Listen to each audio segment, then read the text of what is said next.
y a tout juste un an, The Economist faisait sa couverture avec un titre choc. La France, bombe à retardement de l'Europe. Et ce magazine ne mâchait pas ses mots. Selon lui, la France pourrait devenir le plus grand danger pour la monnaie unique européenne. Et la crise pourrait frapper dès l'an prochain. Mais l'an prochain, nous y sommes. Alors j'ai demandé à un expert, Jean-Jacques Oana, directeur associé de la société de recherche financière Riskelia, si la France risquait vraiment une attaque massive des marchés financiers. Bonjour Jean-Jacques Oana. Bonjour. Alors, on a appris récemment que la note de la dette française a été dégradée par les agences de notation, et en particulier par Standard & Poor's qui l'a baissée à AA. Et certains analystes financiers continuent de prédire un avenir noir pour la France. Mais où en est-on vraiment ? Depuis 2011, en effet, la France est désignée comme l'homme malade de la zone euro. Les analystes financiers, les agences de notation, l'OCDE, la Commission européenne tombent tous sur un consensus. La France cumule les déficits depuis 40 ans, la compétitivité de la France s'est érodée, un ensemble de facteurs aujourd'hui doit peser en théorie sur l'économie française et sur la solvabilité de la France. Pourtant, les marchés ne l'entendent pas ainsi. Les spreads entre la France et l'Allemagne se sont stabilisés sous les 50 points de base, autour de 45 points de base. Aujourd'hui, la France est le cinquième pays le plus sûr de la zone euro, après l'Allemagne, la Finlande, l'Autriche et les Pays-Bas, et bien devant l'Italie et l'Espagne. Aujourd'hui, les oiseaux de mauvais augure sont désavoués par les marchés. Une telle erreur dans leur prédiction devrait être remise en cause, et ce n'est pas le cas. Oui, c'est effectivement ce qu'on observe sur les marchés depuis l'article de The Economist. C'est le calme plat sur les marchés qui donne tort à ce France bashing, en quelque sorte. Comment expliquez-vous cette sérénité des marchés ? J'y vois deux raisons principales. La première raison, c'est que l'ensemble du gisement de dette de la zone euro vient principalement de 4 pays.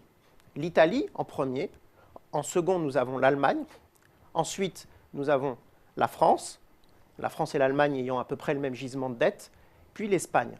La somme de ces 4 pays représente 80% des dettes souveraines émises par les pays de la zone euro. Or, aujourd'hui, c'est un exercice de comparaison. Si un investisseur doit investir dans les dettes de la zone euro, il y a un ranking des pays en quelque sorte. Tout à fait. D'abord, on trouve l'Allemagne, de manière certaine. Puis après, vient un exercice de comparaison entre la France, l'Italie et l'Espagne. Or, il n'y a pas photo.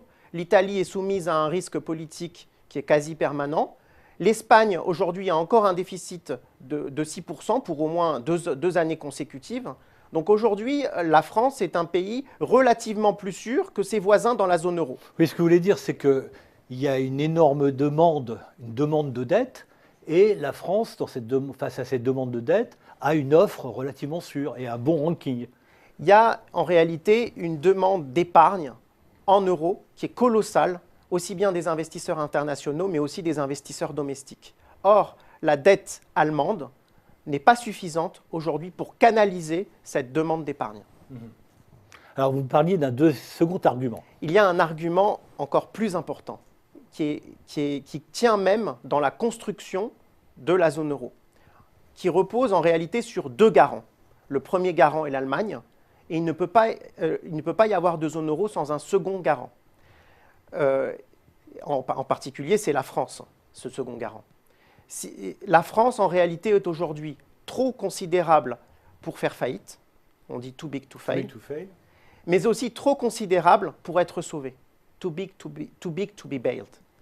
Donc aujourd'hui, nous nous trouvons devant un dilemme quand nous analysons les dettes de la zone euro.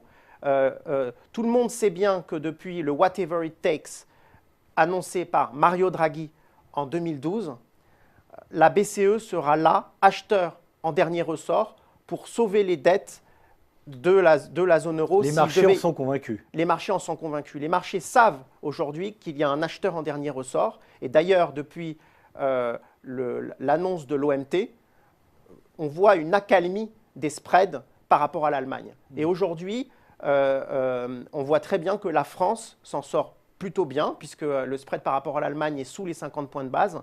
Les marchés savent bien en réalité que l'acheteur en dernier ressort de la dette française, s'il devait y avoir un problème, est la BCE. Donc il n'y a pas de problème sur la dette française. Alors là, on est un petit peu au niveau des croyances, mais si on mène l'analyse au niveau fondamental, comme vous aimez le faire dans la recherche, est-ce qu'il n'y a pas tout de même une situation de solvabilité préoccupante de la France ? Comme le dit Paul Krugman, ou plus récemment Olivier Blanchard, qui est l'économiste en chef du FMI, la solvabilité de la France n'est pas pire que celle de ses voisins de la zone euro. Si on regarde les chiffres factuellement, la solvabilité dépendant de plusieurs facteurs, pas uniquement du déficit. On a le déficit, mais aussi la croissance réelle, l'inflation, le ratio d'endettement.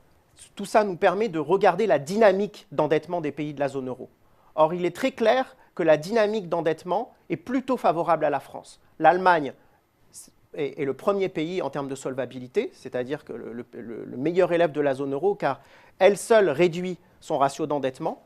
Mais après l'Allemagne, on voit qu'il y a la France qui n'augmente son ratio d'endettement que de 1%.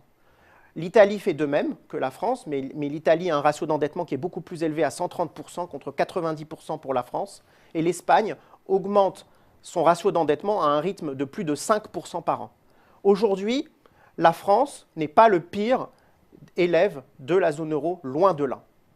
Donc si je vous ai bien compris, les inquiétudes sur la dette française sont terriblement exagérées et les marchés financiers ne s'y trompent pas, ils y voient relativement clair, d'où le spread de la France par rapport à l'Allemagne aussi faible qu'il reste aujourd'hui. Mais est-ce qu'il n'y a pas un véritable risque quand même sur la dette française? Et d'où viendrait-il? Le risque n'est pas sur les déficits aujourd'hui.